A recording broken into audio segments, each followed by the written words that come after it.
Shift podcast, Perspective and Our Power to Change, invites us to expand our lives by changing the lens we see through.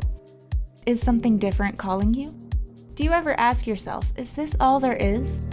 Or have you forgotten why you're even here?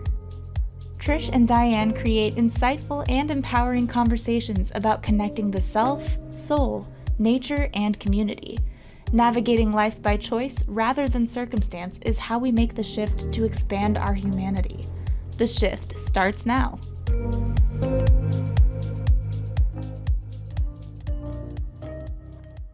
Hello, everyone, and welcome to the Shift podcast, Perspective and Our Power to Change. We are on the Cornelia Stephanie Media Group on the Transformation Talk Radio Network. I'm Trish Campbell, your co-host, along with my good friend Diane McClay, and we are here with episode 19. We're continuing our conversation on tuning inward, the resistance we've had around going inward, and we're really going to focus today on tuning into that inner voice that we sometimes ignore. First, I want to acknowledge the land on which I settle, where I operate my business from, where I live, and for me that's Mississauga, Ontario, the territories and treaty lands of the Mississauga of the Credit First Nation, the Haudenosaunee, the Anishinaabe, the Huron-Wendat, and the Ojibwe Chippewa. And we honor you for your modeling and connection to Mother Earth over millennia, being stewards of the land and offering us the opportunity to come to you today in this way. And I also want to invite Diane, my co-host, to acknowledge where she settles. Well, I'm in the Pacific Northwest, right on the border of Oregon and Washington, and the indigenous peoples and First Nations that thrived on the lands that I settle and from which I do my business include the Confederated Tribes of Warm Springs, Confederated Tribes of the Grand Ronde, the Nez Perce, the Umatilla, and there are other little small bands and tribes of people that are unnamed and quite honestly, federally unrecognized, which means they actually don't receive the same benefits that the federally recognized tribes do. And so we believe that it's important to reduce that resistance. That's the word we're talking about today, about uncomfortable topics and atrocities of the past. And to reduce the resistance, we start to acknowledge and embrace and apply our knowledge. Thanks for that. That's so important, Diane. And I think with that, how we reduce that is first we make that change and shift within ourselves. And that's what we're all about here, is taking that perspective and awareness and putting it into action. And on our last show, like I said, we were talking about the resistance that we have to go, resistance we have to go inward. And it's kind of evolved into really listening to that inner voice when we do dare to go inward, and maybe if we do tune in, or sometimes we tune that out, and we get those inner nudges per se, but maybe don't always listen to them. So I think that was where we took this conversation has kind of led us. Yeah. If I can give you a quick anecdote from my weekend, I did another hike this weekend, and it's about a situation where somebody heard their inner voice, not once, not twice, but at least 3 times. And then another voice, something happened where they chose to ignore it. So my buddy and I were going to go find this waterfall. We drive up about 5 miles on this road and we run into snow. And it's at the point where there's tracks in the road, but they're icy. So my buddy says, I don't feel comfortable going forward. I'm going to back up and I'm going to park the truck where it's safe off the road and we can hike into the waterfall.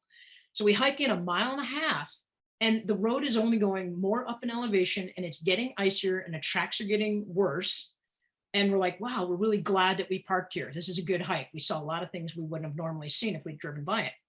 On our way back out, there's a truck that is like 1/2 mile from the waterfall. So 1 mile past our truck, and it's stuck in the middle of the road. And the truck has no snow tires, no snow chains. He doesn't have a shovel in the back. He had a tarp and 8 gallons of water, which was weird.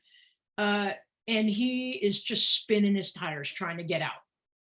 We spent 2 hours with a plastic snow shovel and like a knife and a pair of snowshoes to basically shovel this guy out and lay pine branches down and sticks to get him out. 2 hours. towards the end, he's like, I'm really embarrassed. And I said, don't be embarrassed. We've all done something like this before. But I said, at any point in time, did you ever hear a voice in your head that said, maybe this isn't a good idea? And he's like, yeah, like 3 times. And I said, you do realize that you ignored some important information 3 times too many. Yeah. Right.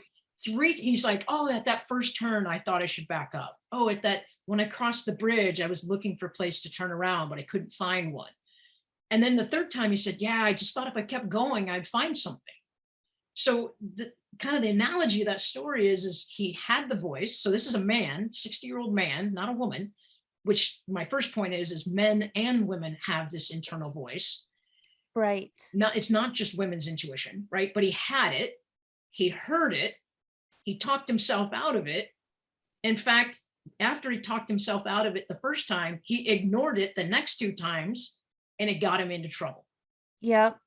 Right. How common is this? What do you take from that story? I think it's common. I think we do that often. I don't necessarily understand it. Like I know I've done that myself. I mean, I think part of it is, and I don't say I understand it because I do understand it. We tell ourselves stories, just like we've talked about before, that make us feel better about not aligning with our true inherent nature, with what our natural intelligence is telling us. So we, like to your point, we all have this. It's not women's intuition. Every soul has intuition. It's our inner guidance. It's our inner intelligence. It's our inner compass. We all know what we feel like when we're not in alignment with that. We try to tell ourselves stories when we're not, to make ourselves feel better about that misalignment. And so that's exactly what he did. He thought, oh, I can just, and I've said that to myself too. Oh, I can just. I've seen red flags in a relationship before. And because I really liked the person and wanted it to work, I ignored those. I thought, no, he couldn't be deceiving, or he couldn't be whatever, what I was denying. And so that's just one example. There's many examples in our life that where we can kind of relate to that story of not listening to the inner nudge. And I think it's because we think there's a better answer outside of us, or something outside of us is going to save us or help us. Or that if we just keep going long enough, it'll work out. Yeah. Whether it's driving through the snow, like if I let this thing go on long enough, eventually we'll come to the end or a turnaround. Like, let's literally use that road metaphor. If I let this go on long enough, eventually I'll find a place that I can turn around and retrace my steps. Well, relationships, work environments, the corporate world, it's like you're constantly on this elevated road where it gets more and more narrow and less easy to turn around. Right. And then when you decide you want to back up, we all know that driving backwards with a rear view mirror, or hang your arm over the shoulder and trying to steer while you're driving backwards is a whole lot harder than driving forwards. Right. So I want to go back to real quick, because in the story, we tell ourselves stories as we hear that intuition. But then in this guy's case, there was also, as soon as he got himself stuck and as soon as he had to get help from other people, now this is when he not only didn't listen to his intuition, but he beat himself up and he started creating the shoulds and the stories. I should have done this. I should have known better.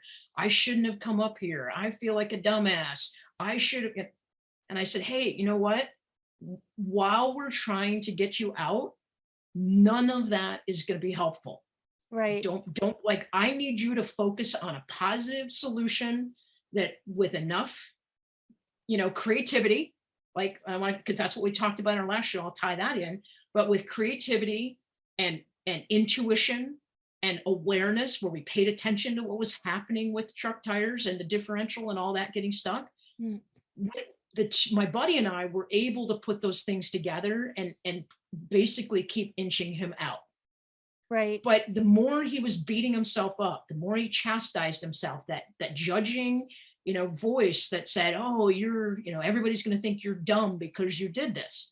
Well, that was my initial thought, right?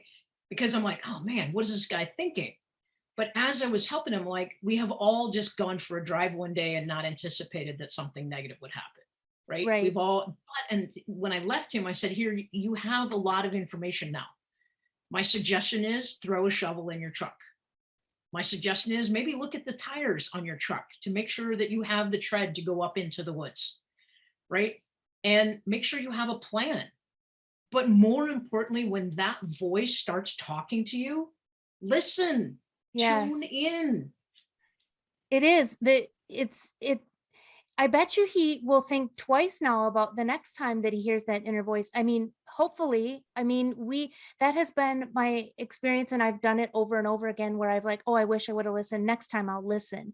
But then again, we start with the story, and it's so interesting that he was beating himself up over it on top of everything else that was happening. And I think, that might be a point of resistance to going inward that we talked about on our last show as well, around what is it we hear when we go inward? Because are we hearing the inner reel of all of these things that we should have, and shaming ourselves? And so I think for many people, maybe there is that, we take all the things that we hear externally and we bring them inward, and then that just like repeats on real, and it's not a comfortable place to be because we start to believe that. But I think the more we go inward intentionally and have that as a regular practice, and channel our creativity, let's say, and have those more positive experiences with that, the more we can kind of strengthen that muscle to not knee-jerk react into this reel that's self-deprecating and not helping the situation at all. I sort of hear you saying that you're talking about a ritual of sort of prevention. So if we, and tell me if I'm wrong, but if we practice going inward in situations that aren't life and death, they're not, job or no job, relationship or no relationship. But if we start a ritual, a practice of peacefully and lovingly going within and saying, hey, creativity, what do you have for me today? Or self, what's the information that I can learn? Then we build that muscle. And then when we do get into rough situations or awkward situations, or even places that might be dangerous or uncomfortable, then that positive voice, that sage voice, is actually much more prevalent. It's higher, closer to the surface, and that judging voice actually gets reduced. Am I hearing that right? Yeah, that's exactly it. It's the when we do that intentionally, and we have, going back to that last conversation around having this ritual, it helps us build a home within ourselves so that we're always in a place of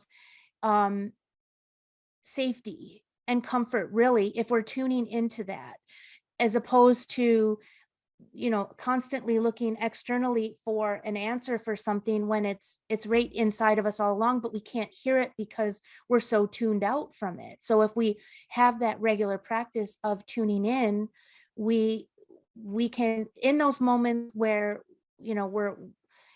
we're kind of, let's say, stuck, or we might not know how to get ourselves out of a situation, like your the friend you encountered on your hike.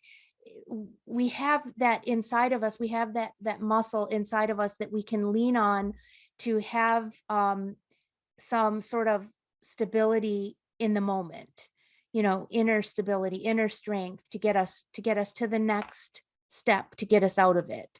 So I think that practice of going inward and using all the tools that we have, creativity being one, that's a positive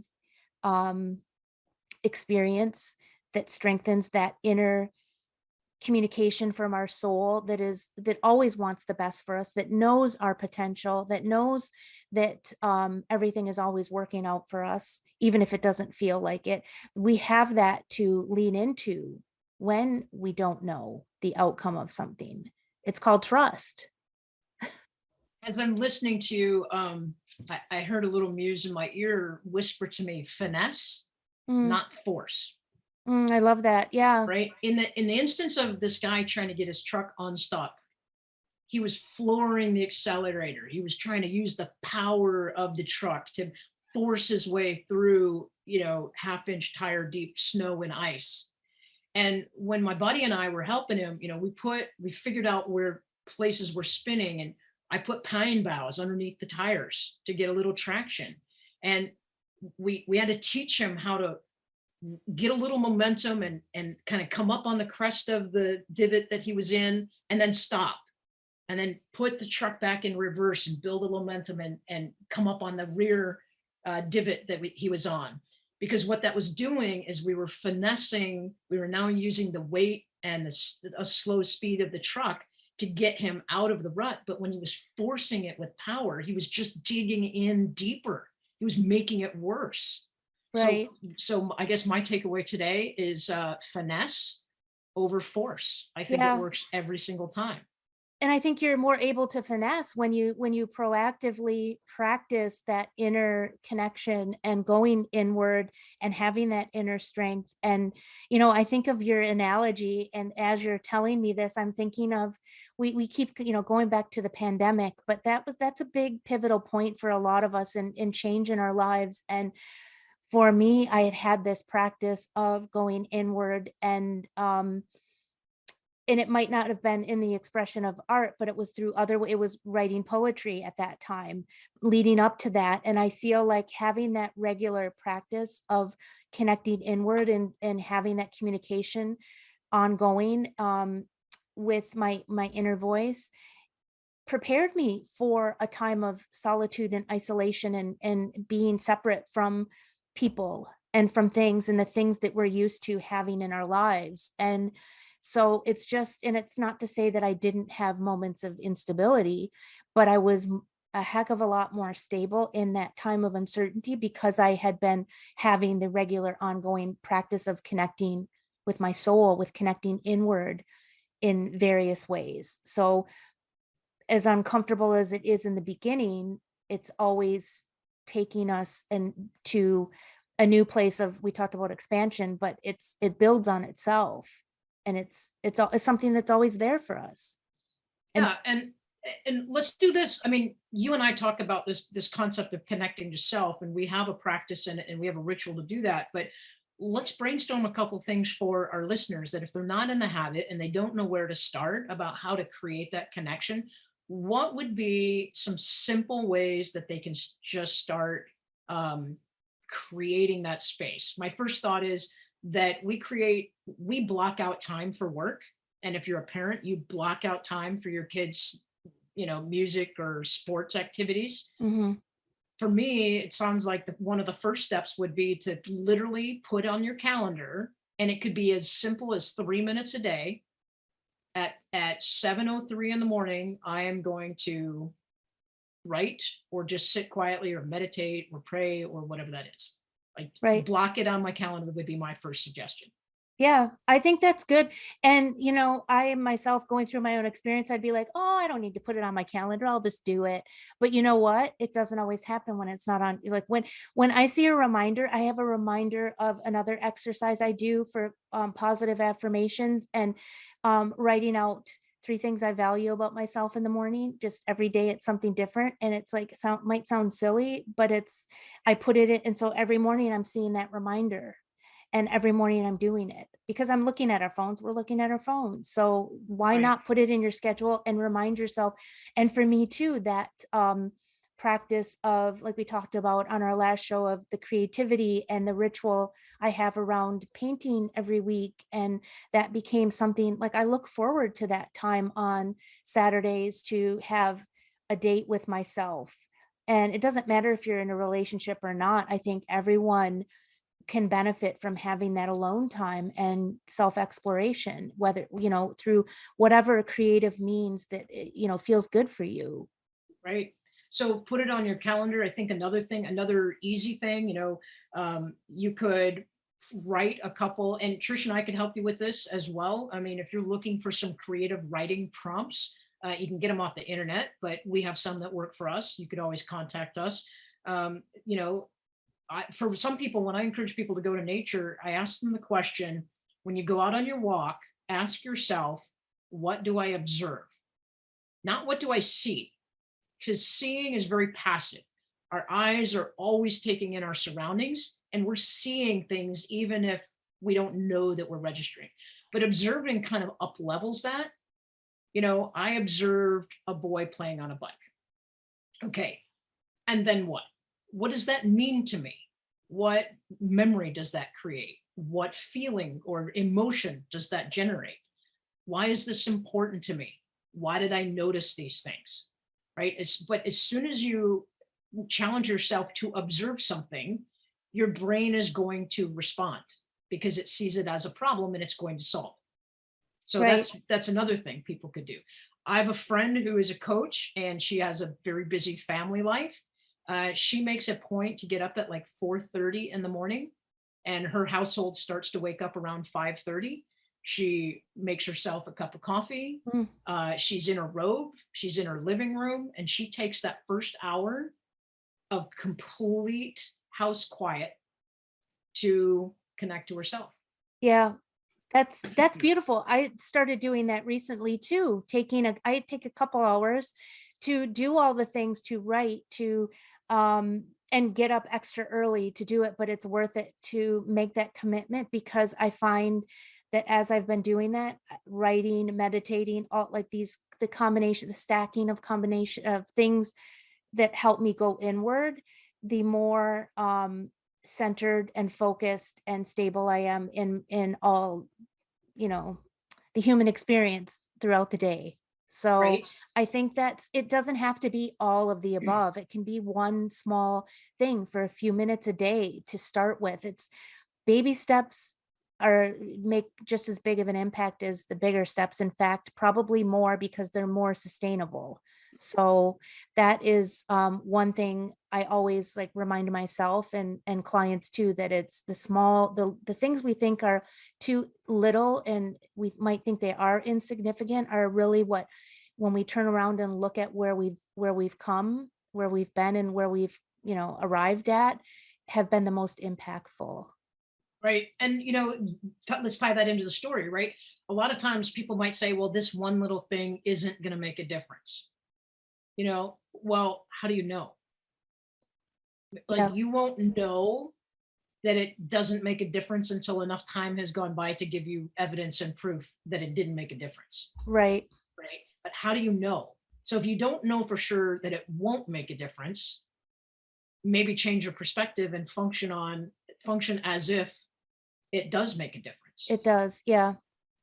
And I think the other thing I want to share too is, going back to building that inner home, like inside, I think is really important, because at least from my own experience, I leaned a lot on the external. I built everything in my life was outside of myself. And when I started to take notice of that, well, it was a rude awakening, but it when I started to construct that home within was like the most beautiful beginning of a transformation. And it just starts with doing one thing differently and having that awareness and that we always talk about, and then making the choice to do something different than I've always done. Right. And, I think that's true in a lot of our careers, right? Because the external is the pay and the title and the climbing the ladder and the responsibility and the how am I seen? Mm-hmm. But if that gets changed or taken away from you, my situation changed overnight. Right. And Mine as I well. know that in the first year or two, I really struggled because in the loss of I didn't lose my job. I chose to walk away from it, but there were some circumstances that challenged my value system. I was lost in the sense of who am I and where's my identity and where's my community and like, who am I without this patch on my shoulder and this badge over my heart? Who am I without this framework of this industry that I served for so long? Mm-hmm. And the reality is that external got shaken up, it got changed, and some of it got taken away. Right. But if I rely on me, then nobody can take that from me. That's so right. And, it's because we get wrapped up in the story and that becomes our identity, whatever it is. Everything is really a story and we tell ourselves and we get wrapped up in that. So it's really about, maybe unraveling that and writing, a new one that's connected inwardly that was one thing I said, this can never be taken away from me because it's always inside of me. And I think that's so important to, to connect inward in that way. And I think, we're probably going to keep on talking about this or letting this conversation evolve, and because there's so many places we can go with it. And I think I have one, but one of the places people can also start is, like we've mentioned before in our shows, is the New House app, KS Media by KS Media Group. And we do that inner work and interconnection every week with the universal question. And it's a great place to start that conversation with your soul and connect deeper. And yeah, is there anything else you want to add? One last final thought, Diane? Just listen, like tune in, listen. And when you hear that little voice, listen, ask, hold its hand like you do with creativity. It's going to lead you in a good place. Yes. Listen to the quiet voice inside. It knows the way. Finesse over force. And lastly, we want you to tune in on Fridays because TTR has an amazing lineup of podcasters and radio hosts who have really crazy important messages about saying the same thing about how to change your life. So tune in, stay tuned for the Cornelia Stephanie show. The basically Stories of Hope is coming up next. Dance to Heal comes up after that with Jenny C. Cohen. And then Dr. Burke, and I can't remember the name of her show, but The Body Talks, the Body Talks podcast. Right, seriously, tune into that one because we're talking about tuning in inside the Body Talks. Exactly. Yes. Thanks, everyone. Thanks for being with us. Thank you for listening to the Shift Podcast, where perspective and our power to change intersect. Slowing down to look at things from a different angle is necessary to effect positive change. You hold the power to transform yourself and your life. It is already inside you and it's within reach. Clarity comes from awareness. Momentum comes from choice. Healing, growth, and transformation happen on the Shift Podcast. The first and third Fridays at 12:30 p.m. Pacific. For more information, go to invibe.ca or dianemcclay.com.